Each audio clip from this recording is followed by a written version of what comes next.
Qui a composé la musique thème des Forges du Saint-Maurice et des Dames de Cœur? C'est André Gagnon. Mais je commence à être pas mal tanné du Canada. Je change pas ma mère, je m'en vais aller la faire soigner aux États-Unis. Et vite. Si on envoyait maman en Boston, penses-tu qu'elle guérirait? Pensez-y pas, ça coûte une fortune. On vendrait toutes nos affaires, on s'endetterait pour toujours, mais citron, il faut faire quelque chose. Ne nous emballons pas. Ne nous laissons pas emporter par notre chagrin. Nous avons ici la crème des hôpitaux et des médecins qui sont parmi les meilleurs du monde. Ouais, mais pendant ce temps-là, maman ne guérit toujours pas. On va avoir un calme, elle nous connaît seulement pas. On souhaite à des étrangers. Comment cette année? Si ça change pas, m'emmener ma mère ailleurs. Quel beau témoignage d'Ovid Plouffe sur la qualité de notre système de santé. Mais il faut dire que cet épisode date d'avant l'entrée en vigueur de l'assurance maladie. La maladie nous permet parfois d'assister à quelques scènes très touchantes, comme celle où Théophile Plouffe essaie de se faire reconnaître par sa Joséphine, devenue amnésique dans des circonstances mystérieuses. Ce montage sur la maladie vous fournira aussi l'occasion de refaire connaissance avec Maurice Gauvin, le célèbre oncle Albert de la série 14 rue de Galais. Ne vous découragez pas, Monsieur Plouffe. Elle est bien gentille, vous savez. C'est une malade en or. C'est votre mari, Monsieur Plouffe, qui vient vous voir, comme tous les jours.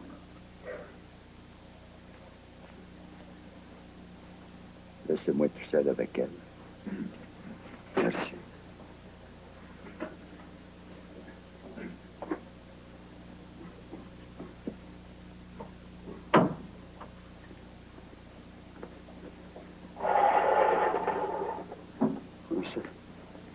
Ça se peut pas. Tu me reconnais, hein, maman? Je suis ton Théophile.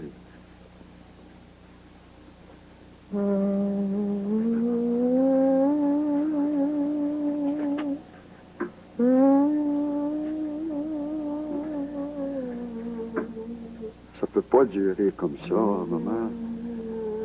Presque 3 mois que ça dure. Sans toi, c'est plus une vie. Guérir, reviens à la maison. Reconnais-nous. Fais un petit effort. Reconnais-moi. Je suis ton Théophile. C'est ça qui est le pire enduré. Reconnais-moi, Joséphine. Qu'est-ce que vous voulez, monsieur?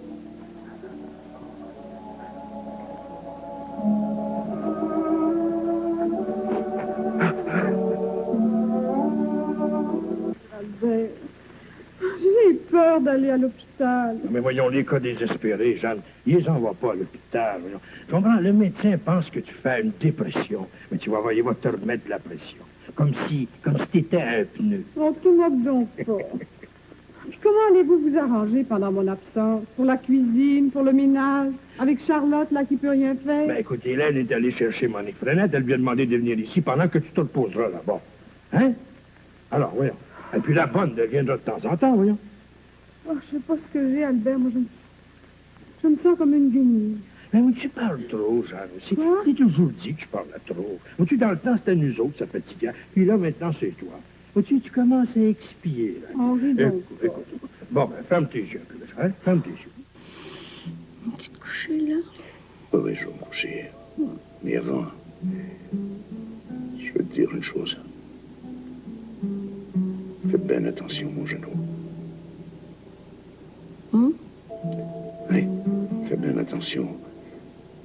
De jamais faire en sorte de partir avant moi. Je suis pas capable en toute de vivre sans toi, moi. C'est sérieux.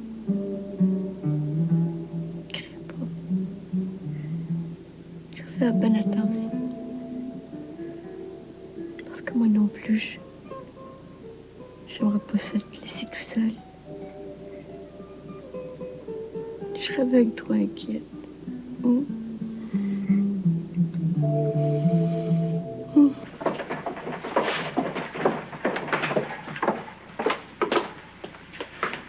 Puis, OK. Et sauvé. Merci, docteur, merci.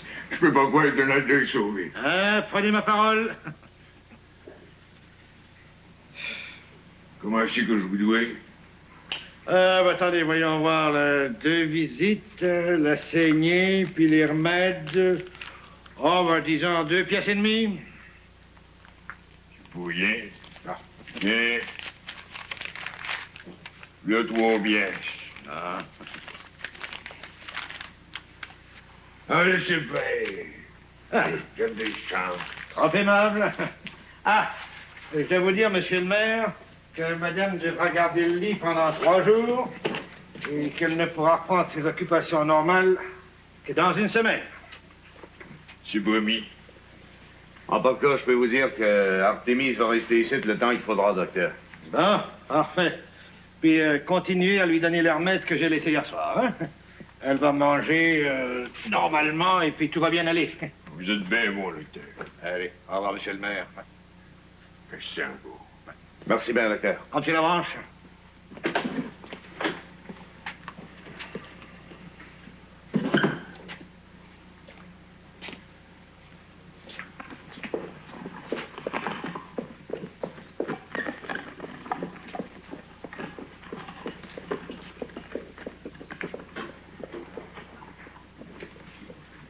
Voyons, le repas sera fait. Le docteur t'a dit qu'il était sauvé.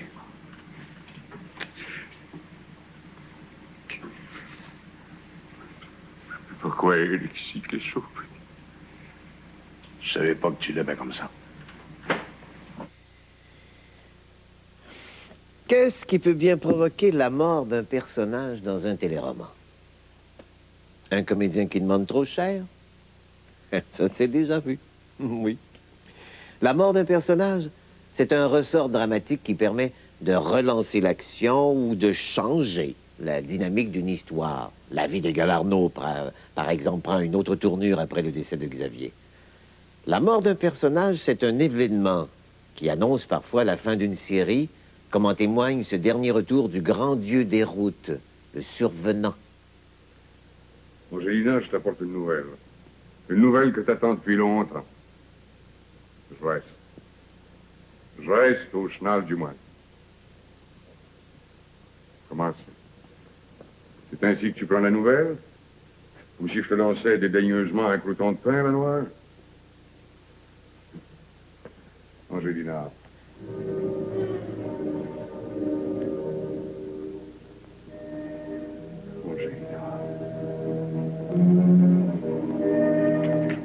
Angelina, j'ai fait la commission et... Bien. Agnès. Angelina est morte. Angelina est morte. Ne te mêle pas de ma vie privée. Avoue-le donc, tu la considères comme ça, Jackie Lévy, comme une putain!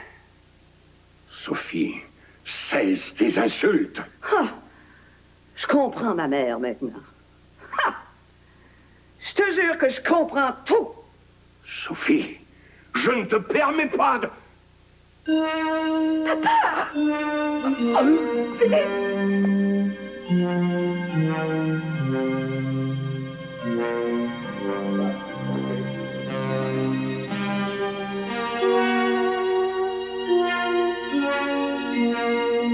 Gilbert, on t'attend pour le cadeau. Gilbert, veux-tu bien dire ce que tu fais dans le noir? Gilbert, tu te sens pas bien?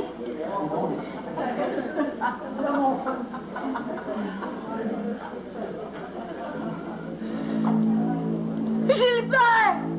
Gilbert! Gilbert! Aide-moi, Marc.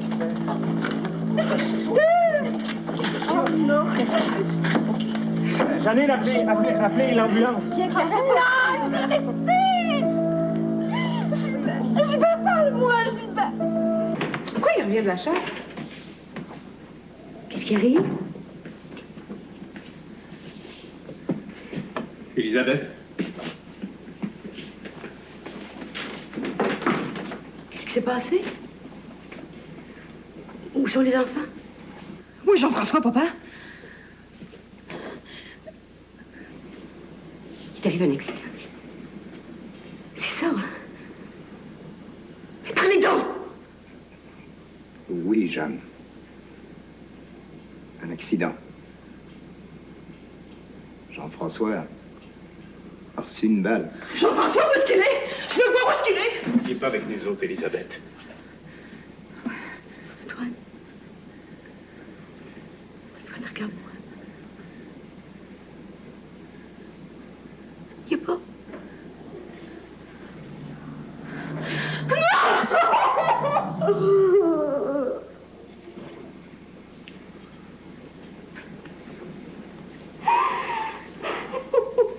Oh, papa. Mon papa. C'est épouvantable, je le sais.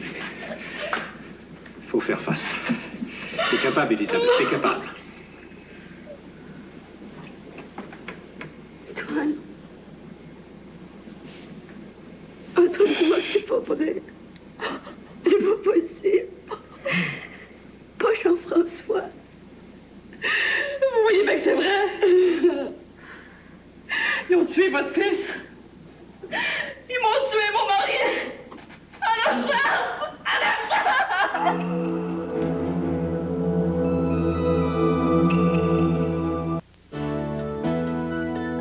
Le téléroman Sous le signe du lion occupe une place spéciale dans l'histoire du téléroman.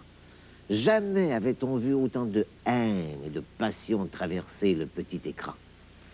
Certaines séquences mémorables, dont la prochaine, nous permettent d'apprécier le grand talent d'un grand acteur, M. Ovila Légaré, qui a su incarner cet homme d'affaires au cœur de pierre. Pourquoi pas, en effet? Qu'est-ce que vous connaissez de nos recherches? Hein? Qu'est-ce que vous en connaissez? Vous étiez moins ignorant. Vous sauriez que la structure du ver de terre est tout aussi importante pour la compréhension de l'univers que celle de l'atome, dont vous n'auriez d'ailleurs jamais entendu parler si la dernière guerre ne l'avait pas mise à la mode. Si c'était de ça encore que tu t'occupais, au moins les recherches atomiques ont apporté quelque chose au monde. Mais tout se tient dans la science, je m'évertue à vous le dire. Pensez qu'au résultat éclatant, ce qui se touche et qu'on peut évaluer, ce qui se voit et qu'on peut acheter, ce n'est pas ça qui compte.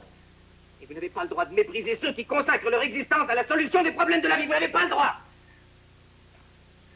Passe encore que vous viviez dans la plus grasse abondance alors que nous nous débattons dans la pauvreté. Passe encore que vous soyez trop avare de vos biens pour nous aider matériellement. Mais vous n'avez pas le droit, m'entendez-vous? Vous n'avez pas le droit de mépriser ce qui fait l'objet de nos sacrifices. Mais bon Dieu, la connaissance de l'univers doit bien valoir autant que vos entreprises personnelles. Elle doit bien avoir autant d'importance que le rendement de vos mines d'Abitibi ou la vente de vos matériaux de construction. Lâche-moi, je me lancer. Et si je vous tuais plutôt?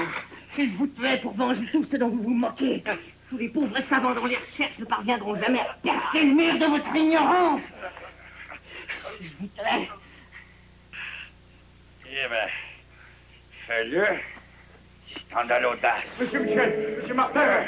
Provoquez pas dans l'état où je suis, j'en serais bien capable. Mon Dieu, mon Dieu.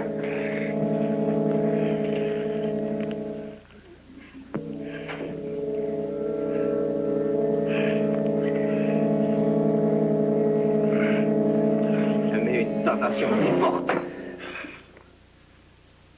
Vous avez remarqué que je n'ai pas crié. Ainsi se termine cet épisode de Rester à l'écoute. À notre prochain rendez-vous, nous parlerons de la société telle que les téléromans nous l'ont présentée, avec ses patronneux politiques, ses hommes d'affaires prospères, ses curés aussi rassurants que bedonnants. Au revoir et à la prochaine.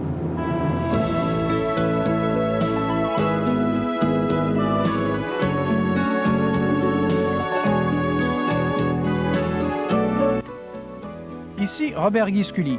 Je rencontre cette semaine